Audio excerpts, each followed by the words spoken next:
उचित नुहे मु कहि समाज सेवा हिसाब से दृढ़ कंठर कहि आमर मागणा कौन खाद्य दरकार ना आमर चाउल लुगापटा शिक्षार कौन आवश्यक ना आम निशा निवारण कर कौन प्रकार सरकार सेठू कौन प्रकार 40% जो टैक्स नौ आवश्यक ना नेले आमरी मान विनियोग कर पथभ्रष्ट हो जाऊे आम विनियोगर आवश्यकता कौन रोचे मोर प्रथम कथा हूँ मु अनुरोध करध्यम परिणत बयस ये समाज को दिग्दर्शन दवा उद्देश्य निशा को जो पर्यंत बंद कर न जाइए आपण जेते योजना करूँ समाज जेते चेष्टा करूँ जेते मागणा जोगातु समाज विपदगामी तो स्तंभ आपण ही दायी आप मुझे को दायी करी खाली मु एका नुहे मु भी दायी आपण भी दायी समाज भी दायी कहीं ना निशा पे आम टंका क्या नवा रोगग्रस्त हवा आम कलिंग हस्पिटाल दबा केयर दबा अपोलो दबा निशा खाई टंका दबा आम ये चाउल मागणा दबा आपण के प्रचार कर निशा बंद हाँपे कई आंदोलन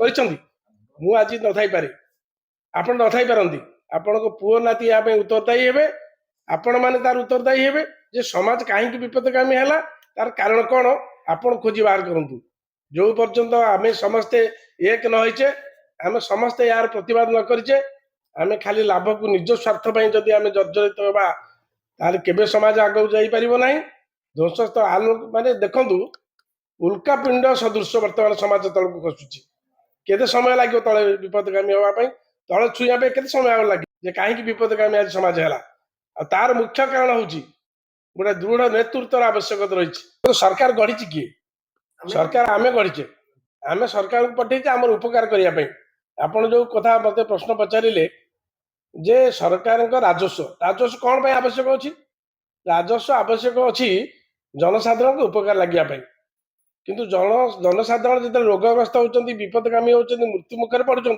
राजस्व कौन आवश्यकता रही आमको कौन जिते बड़े आप पौराणिक जुग को जातु अन्य जुग को जब सत होता है जुगटा आप जातु देखिए जे निशा नथिबा समय कौन होता निशा थिबा अवस्था कौन होमर कौन अच्छी मागणा जिनस तो आम आवश्यक ना आमर दृढ़ नेतृत्व आवश्यकता रही एक जी गोपबंधु भाई नेतृत्व दरकार गांधीजी भली नेतृत्व दरकार आमको दृढ़ नेतृत्व दरकार माने आम राज्य आम देश ताहले विपदगामी हबार विच्युत हवा निशा बंद करवा हूँ प्रथम कर्तव्य मु चाहूँगी समाज सेवा हिसाब से समस्त को प्रार्थना करुच्ची आपण को प्रार्थना करुच्ची आपण आगे आसतु निशा केमती बंद हम विपदगामी हेनी आम राज्य देश से मोर अनुरोध आप निकट बर्तन आप कहले बढ़िया सुंदर प्रश्न टे लांच हूँ गोटे विराट व्याधि खाली निशा पे नुहे विभिन्न प्रकार लांच रही बिना लांच एते बड़ बड़ संस्था बड़ बड़ कार्यक्रम को बिना लांच केमी हो पार लांचर तो निश्चिंत हूँ लांच रुकी हम ना या आपण विश्लेषण करूँ आम लांच आड़ को जीवानी आम जा गोपबंधु आप सत्य जुग को जी से दुष्मंत आप पौराणिक कथा बहुत लंबा मुझे कहबी से दुष्मंत शकुंतला पीरियड भी लांच था सत्य त्रेतार द्वापर कली लांच अच्छी लांच को रुकवा जिते संभावना कम अच्छी रुकी पारे किंतु स्वल्प रुकी हम कि भारत पराधीन है जो गांधीजी का आविर्भाव है जिते बड़े ओडिशा उत्कल अवस्था खराब आड़ गले उत्कलमणि गोपबंधु दास आसिले पुणी जड़े पुओ निश्चित भाव आसवे एमती 1000 वर्ष पर परीक्षित जन्म होते सगर राजा यह जदि संभव सत्य ताले जुग आसव पुणी नूतन पीढ़ी आसवे नूतन संतान जन्म ने ये विपदगामी समाज को सुचारू रूपे परिचालन करने सत्यर जय हम अन्यायर अवक्षय हम यह मुझे निश्चित कहूँ नारा रही अस्तरंगुरु सूर्य उदय हम किमिति हम ना गोटे विराट बंदर से बहुत आशा रखिंट ये तो हवा निहित आवश्यक रही अर्थ नुहे जे विपदगामी करा जाई निशाशक्त है विपर्य पर्याय को लेकर बंदर आवश्यकता किसी ना उन्नतिर आवश्यकता किसी ना अस्तरंग गोटे सुंदर परिवेश सृष्टि आपण मैंने जदि जाइए जहानिया पीर अच्छा माँ मंगला अच्छी से विभिन्न पाखे रामचंडी अच्छा कोणार्क मंदिर रही बहुत परिदर्शन जगह अच्छी बहुत ओडिशा रे जदि कह जाए सबुठ सुंदर जगह हूँ आपंकर काकटपुर अस्तरंग एरिया ताकू आमे मना करि परिबानी କିନ୍ତୁ ମୁଁ ଓଡ଼ିଶା ପାଇଁ କହୁଛି ସମାଜ ସେବା मोर जति जदि कर्तव्य सत्पथरे जीवा पाई मोर इच्छा रही आमे चाहूँ समाज सुस्थ वातावरण दे फेरी आसु समाजर उन्नति हो जहाँ आम समाज में गोटे दिगंत सृष्टि कर किंतु पुरी बड़े रही गोटे धाड़ी लिखाई विश्वास उश्वास अविश्वास सर्वनाश विश्वास मूले भगवान जानती सकल विधान विश्वास सब भल हम निश्चिंत ये सन्देह करार ना से विश्वास नहीं भल हो ସେଇଟା ହିଁ ମହତ କାର୍ଯ୍ୟ ଯେ ଦିଗ୍ଦର୍ଶନ ଦଉଛି ସମାଜକୁ ଯେ ଦବି ଶକ୍ତି ଅଛି ଭଗବାନ ଅଛନ୍ତି ହେତୁବାଦୀ ବିଶ୍ୱାସ କରୁନାହାନ୍ତି ଆମେ ତ ବିଶ୍ୱାସ କରୁଛେ ହେତୁବାଦୀ ପୁଣି କୋଉଠି ଆସିଲେ ସେମିତି ଲୋକ ଅଛନ୍ତି ଆପଣ ଯୋଉ କହିଲେ ବିଶ୍ୱାସ କରିବା ଲୋକ ଅଛନ୍ତି ବିଶ୍ୱାସ ନ କରିବା ଲୋକ ବି ଅଛନ୍ତି କିନ୍ତୁ ବିଶ୍ୱାସରେ ହିଁ ଉଶ୍ୱାସ ନିଶ୍ଚିତ ବିଶ୍ୱାସ କରନ୍ତୁ ତାର ପ୍ରଚାର ପ୍ରସାର ଆବଶ୍ୟକ ରହିଛି ଭଲ କଥା ସେ ଶାଳ ହଉଛି ଆଜ୍ଞା ଆମର କାକଟପୁର ସେଠି ଜଗନ୍ନାଥଙ୍କର ଦାରୁ ଆସିଲେ ମାଙ୍କଠୁ ସନ୍ଧାନ ନିଆଯାଏ देउली मठरे आमर अधिया पड़ती आमर महंत माने पंडा माने स्वप्नादेश हेले जगन्नाथ दारू मिले भारत स्वाधीन है पर एपर्यंत से देउली मठर अवस्था आप देखिए किसी भल ना जगन्नाथ चकटी आज पर्यंत जापारा विधिर विधान थी सेठी जापारे एवं आम लगी लगे मस 2 मास तक आनीचु प्रतिष्ठा करा किंतु आपण कहतु कहीं जापारानी जगन्नाथ এইভাবে কাম করা আবশ্যকতা রয়েছে হসপিটাল অবস্থা দেখি जो जराजीर्ण अवस्था अच्छी 5टी खटिया रोगीटी आगे मरीज से मागणा खाइले कौन हम से काकटपुर देखिए आप गोटे पीएचसी मेडिकल डॉक्टर अवस्था मेडिकल अवस्था आप देखी आसवे पीएचसी सीएससी हूँ अस्तरंग सीएससी अवस्था आप दुरावस्था अवस्था जो कहले मु पश्चिम ओडिशा सहित ओतप्रोत भाव जड़ित 20 वर्ष रही पश्चिम ओडिशा तार जो अवस्था भौगोलिक अवस्था अस्तरंग ना काकटपुर ना ये सब आम काकटपुर ताठू आहरी अवक्षय अवस्था अच्छी अस्तरंग आहरी अवक्षय अवस्था अच्छी संपूर्ण दीपतल अंधार कलकाता बंगाली आसिले पान मीनर धानर अंचल हूँ अस्तरंग काकटपुर लक्ष्मी से अवस्थापन होती धान समय गले पान समय गले आप अत्यंत खुशी हे बहुत भल अंचल टी किंतु सेठी बर्तमान आपड़ एभली अवस्था अच्छी आमको डर मारूँ संध्या 6टा पर गाँव जावाई गाँ अंचल गले आप भिड़िकी धरवे आप मद आप कौन करेंगे केमी जी आम दबू मो पाक आसती कौन निशा मो पाक आसती मो ना शुणिले कह ना ना जीवानी सी निशा कौन कथा कह भल पाती बहुत लौड़ी खेल आप दोल महोत्सव ये सब आम हिंदू परंपरा गोटे श्रेष्ठ परंपरा आम पिला आज नुहे पिला जन्मदिन ठारू आम गोपाल मान सहित जो लौड़ी खेल दोल पूर्णिम जो जन्म जेहेतु मो पुओ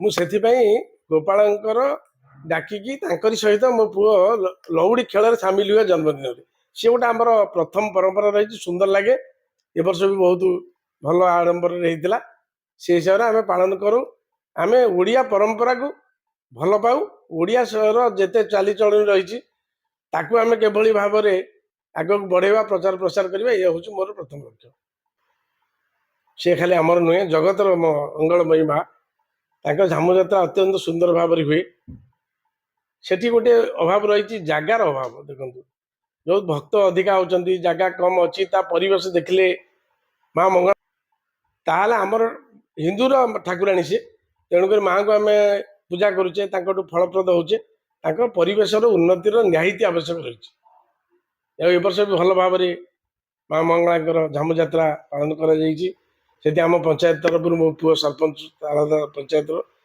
से तरफ आम हजार हजार भक्तों दही पानी अरेंजमेंट करूँ ए वर्ष भी करूँ बहुत भल भाव वर्ष माँ पाखे मंगला पाखे झामु जात्रा पालन हो सेक्रेटरी शारदा प्रसाद शतपथी उद्यम ए वर्ष पालन करा आम दोल महोत्सव बहुत उच्चकोटी दोल महोत्सव पालन कर आमर मुख्य अतिथि भाव माननीय मुख्य उपमुख्यमंत्री प्रभाती परिड़ा मुख्य अतिथि होते जहाँ बहुत भल हो बहुत सर्व दलीय भाव में से पालन कर अत्यंत उच्चकोटी रही आमर ओडिया अस्मिता ओडिशार परंपरा किभली भाव में प्रतिपादन हम उज्जीवित हो रहा ए वर्ष पालन कराई ସେଥିରେ ମଧ୍ୟ ମୁଁ ସମ୍ପାଦକ ଥିଲି ଆପଣଙ୍କର ସେ କମିଟିର। ଏ ବର୍ଷ ବହୁତ ଉନ୍ନତ ଧରଣର ପାଳନ କରାଯାଇଛି। ବନ୍ୟା ବାତ୍ୟା ପାଇଁ ଅସ୍ତ୍ର ସବୁବେଳେ ଭୟ ଥାଏ। କଣ ରହିଛି ଏବେ ନେତା ବଦଳିଲେଣି ସମୟ ହେଲେ ମୋଗଲ ହଟିଗଲେ ସିନା ମରହଟା, ଆଉ ଛାଡ଼ି ଦେଇ ଗଲେ ଯାହାକୁ କହିବିନି, ତାହେଲେ ଆପଣ ପୂରଣ କରିବେ। ପରିସ୍ଥିତି ସୃଷ୍ଟି ହେଲେ ସେ ଅଞ୍ଚଳ ଜଳମଗ୍ନ ହେଇଯାଏ। ସେଠି ସର୍ପ ଦଂଶନଠୁ ଆରମ୍ଭ କରି ଗୋମାତାଙ୍କଠୁ ଆରମ୍ଭ କରି ସମସ୍ତେ ହତୋତ୍ସାହ ହେଇଯାଆନ୍ତି। ତଥାପି ଯେହେତୁ ସମୁଦ୍ର ନିକଟ ତଟ, ତେଣୁକି ଆମର ଉପାୟ କିଛି ନାହିଁ। ତେଣୁ ଭଲ ଅସ୍ତ୍ର ଅଞ୍ଚଳରେ ଟିକେ ଟିକେ ଉନ୍ନତି ଘଟୁଛି। ଆମେ ଆଶା ରଖିଛୁ ଆଗାମୀ ଦିନରେ ବହୁତ ଉନ୍ନତ ଧରଣରେ ଗତି କରିବୁ। ତାଳଦା ଦେବୀ ନଦୀ ଘାଟରେ ହୁଏ। କଟକ ବାଲିଯାତ୍ରାର ସମକକ୍ଷ ପ୍ରାୟ ସେଠି କରାଯାଏ। ସେଠି ବହୁତ ଉନ୍ନତ ଧରଣ ବାଲିଯାତ୍ରା ଆପଣମାନଙ୍କୁ ଆମେ ଏ ବର୍ଷ ନିମନ୍ତ୍ରଣ କରିବୁ, ଯାହା ଆପଣମାନେ ଯିବେ। ବହୁତ ସୁନ୍ଦର ପରିବେଶରେ ସେ ସୃଷ୍ଟି ହୁଏ। ତ୍ରିବେଣୀ ସଙ୍ଗମ ସେ ଜାଗା, ସେଠି ସେଇ ଜାଗାରେ ହିଁ ଆମର ବାଲିଯାତ୍ରା ହୁଏ। ଅତ୍ୟନ୍ତ ସୁନ୍ଦର ଭାବରେ ହୁଏ। ଆମର ଯୋଉ ନୌ ବାଣିଜ୍ୟର ପରମ୍ପରାକୁ ଉଜ୍ଜୀବିତ କରି ରଖିବା ପାଇଁ, ଆମର ଯୋଉ ପୂର୍ବ ପିଢି ଆସିବେ ସେ ମନେ ରଖିବେ ଯେ ନୌ ବାଣିଜ୍ୟ ବୋଲି ଗୋଟେ ଜିନିଷ କଣ ଥିଲା କଣ ନଥିଲା ଭୁଲିଯିବେ ଲୋକମାନେ। ଯେହେତୁ ତ୍ରିବେଣୀ ସଙ୍ଗମ ରହିଛି, ପ୍ରବଳ ଧର୍ମ ଜ୍ଞାନ ବି ପ୍ରବଳ। ବହୁତ ଭଲ ଲାଗିଲା। ନା ସୁନ୍ଦର ସୁନ୍ଦର ପ୍ରସ୍ତାବଟିଏ। ଚେଷ୍ଟା କରିବା ଯଦି ଭଗବାନଙ୍କ ଇଚ୍ଛା ଥାଏ। ହଁ, ବହୁତ ଭଲ ସୁନ୍ଦର କଥାଟିଏ। ମାଘ ମେଳା କରିବା ପାଇଁ ଏ ବର୍ଷ ଚିନ୍ତା କରିବା। ଆପଣଙ୍କ କଥା ମନେ ରଖିଲୁ, ବହୁତ ସୁନ୍ଦର ପ୍ରସ୍ତାବ। ଦେଖିବା ଏଟା କଲେ ଭଲ ହବ। ଉତ୍କଳମଣି ଗୋପବନ୍ଧୁ ଦାସଙ୍କର ଆପଣ ଜୀବନୀ ପଢିଥିବେ। ଉତ୍କଳମଣି ଗୋପବନ୍ଧୁ ଦାସଙ୍କ ଜୀବନୀ ବହି ଗୋଟିଏ ଅଛି, ଆପଣ ପଢିବେ। ସେଥିରେ ଲେଖା ହେଇଛି ଆପଣଙ୍କର ସୁଖ ସ୍ୱାଚ୍ଛନ୍ଦ୍ୟ, ବେଶ ପୋଷାକ, ଧନ ଜୀବନ ଯୌବନ ସବୁ ପରିତ୍ୟାଗ କଲେ ସମାଜ ସେବା କରିବା। ଆପଣ ବୁଝିପାରିଲେ, ଏଥିରେ ଧନର ଆବଶ୍ୟକ ନାହିଁ। ଏ ସବୁ ପରିତ୍ୟାଗ କଲେ ଆପଣ ଜନସେବା କରିବେ। ଏ ସବୁ ପରିସର ଭିତରେ ରହିଲେ ଆପଣ ଜନସେବା କରିପାରିବେନି। ଉତ୍କଳମଣି ଗୋପବନ୍ଧୁ ଦାସଙ୍କ ଲେଖା ଏଟା। ଆଜ୍ଞା, ଭଗବାନ କହିଛନ୍ତି ଆପଣଙ୍କୁ ଧନ, ଆପଣଙ୍କୁ ଶିକ୍ଷା, ଆପଣଙ୍କୁ ଜ୍ଞାନ, ଆପଣଙ୍କୁ ଯେତେ ଗୁଡ଼ିଏ କ୍ଷମତା ଦେଇଛି, ବୁଦ୍ଧି ବିବେକ ଦେଇଛି, ସେ ଅନ୍ୟ ଲୋକଙ୍କର କାର୍ଯ୍ୟରେ ଲଗେଇବା ପାଇଁ ମୁଁ ତୁମ ପାଖରେ ଦେଇଛି। ସେ ତୁମର ନୁହେଁ। ବୁଝନ୍ତୁ ଆଜ୍ଞା, ସେ ସବୁ ମୁଁ ଦେଇଛି ଅନ୍ୟର ଉପକାର ଲାଗିବା ପାଇଁ। ଯଦି ତୁମେ ତୁମର ଲୋଭରେ ମୋହରେ ତୁମେ ତୁମ ପାଖରେ ରଖିବା ପାଇଁ ଚାହିଁବ, ମୁଁ ଯେକୌଣସି ମୁହୂର୍ତ୍ତରେ ତମଠୁ ଉଚ୍ଛେଦ କରିଦେଇପାରେ। କିଏ କହିଛନ୍ତି? ଈଶ୍ୱର କହିଛନ୍ତି। ତେଣୁକରି ଆପଣ ଯୋଉ ପ୍ରଶ୍ନ କଲେ ରାଜନୀତି ପାଇଁ ନୁହେଁ, ଧନ ମୋର ନୁହେଁ, ଧନ ଈଶ୍ୱରଙ୍କର। ସିଏ ଦେଇଛନ୍ତି କଣ ପାଇଁ? ଆପଣଙ୍କୁ କହିଲି ଏଇ କାର୍ଯ୍ୟ କରିବା ପାଇଁ। ଯେକୌଣସି ବ୍ୟକ୍ତିତ୍ୱକୁ ଯାଆନ୍ତୁ, ଆପଣ କଣ ବହୁତ ବଡ ବଡ ଧନୀ ଯାଆନ୍ତୁ, ଟାଟାଠୁ ଆପଣଙ୍କର ଦେଖନ୍ତୁ ଏବେ ନିକଟରେ 75% ଡୋନେଟ୍ କରିଥିଲେ ଆମର ଅନିଲ ଅଗ୍ରୱାଲ। ଆପଣ ସବୁ ଜାଣିଥିବେ ଯେ ତାଙ୍କ ତୁଳନାରେ ଆମେ କଣ? ଆମ ପାଖରେ 100 ଟଙ୍କା ଅଛି, ଆମେ 90 ଟଙ୍କା ଖର୍ଚ୍ଚ କରିଦେବା ପାଇଁ ପ୍ରସ୍ତୁତ ଅଛୁ। 10 ଟଙ୍କା ଆମ ପାଇଁ ରଖିବୁ। ଧନ ଆମର ନୁହେଁ, ଧନ ହଉଛି ଈଶ୍ୱରଙ୍କର। ଆପଣ ମାନଙ୍କ ପାଖରେ ଧନ କାହିଁକି ନାହିଁ କହିଲେ ମତେ ଟିକେ? ଆଉ 5 ଜଣ ଆପଣଙ୍କୁ 5 କୋଟି ଟଙ୍କା ମୁଁ ଦେଇଦେବି, ଆପଣ କାଲି ସକାଳେ ଆସିବେ ବୁମ୍ ଧରିକି ଆସିବେ କି ଆଜ୍ଞା? ତେଣୁକରି ମୋର କହିବା କଥା, ଧନ ସେଥିପାଇଁ ଦିଏନି, ଧନ ଦେଇଛନ୍ତି ଅନ୍ୟର ଉପକାର କରିବା ପାଇଁ। ସତ ନା ମିଛ କଥା କୁହନ୍ତୁ? କିନ୍ତୁ ତାହେଲେ ଏବେ ଯୋଉ ଯେତିକି ରାଜନେତା ଧନ ହେଲେ ସମାଜସେବା କରି ହୁଏ। ମୁଁ ଜଣେ ରାଜନେତାକୁ ପ୍ରଶ୍ନ ପଚାରିଥିଲି, ମୁଁ କହିଲି ଭାଇ, ଜନସେବା କରିବା ପାଇଁ ଧନର କଣ ଆବଶ୍ୟକ ରହିଛି, କ୍ଷମତାର କଣ ଆବଶ୍ୟକ ରହିଛି? ଆମେ ତ ଗୋପବନ୍ଧୁଙ୍କ ହିସାବରେ ସେ ଆବଶ୍ୟକ ନାହିଁ, ଆମେ ତ କରିପାରିବା। ସିଏ ମତେ ଉତ୍ତର କରିଥିଲେ, ଆପଣ ଗୋପବନ୍ଧୁ ଦାସଙ୍କର ଜୀବନୀ ଯଦି ପଢିଛନ୍ତି, ଯିଏ ସେ ଆମ ବିହାର ଆଉ ଓଡ଼ିଶାର ସେ ବିଧାନସଭାରେ ଥିଲେ। ଯଦି କ୍ଷମତାରେ ଥିଲେ ସେ ରାଜନୀତି କରୁଥିଲେ, ଜନସେବା କଲେ କେମିତି? ତାହେଲେ କ୍ଷମତାର ଆବଶ୍ୟକ ରହିଛି, ଧନର ଆବଶ୍ୟକ ରହିଛି, ତେବେ ଆପଣ ସମାଜର ସେବା କରିପାରିବେ। ଧନ୍ୟବାଦ।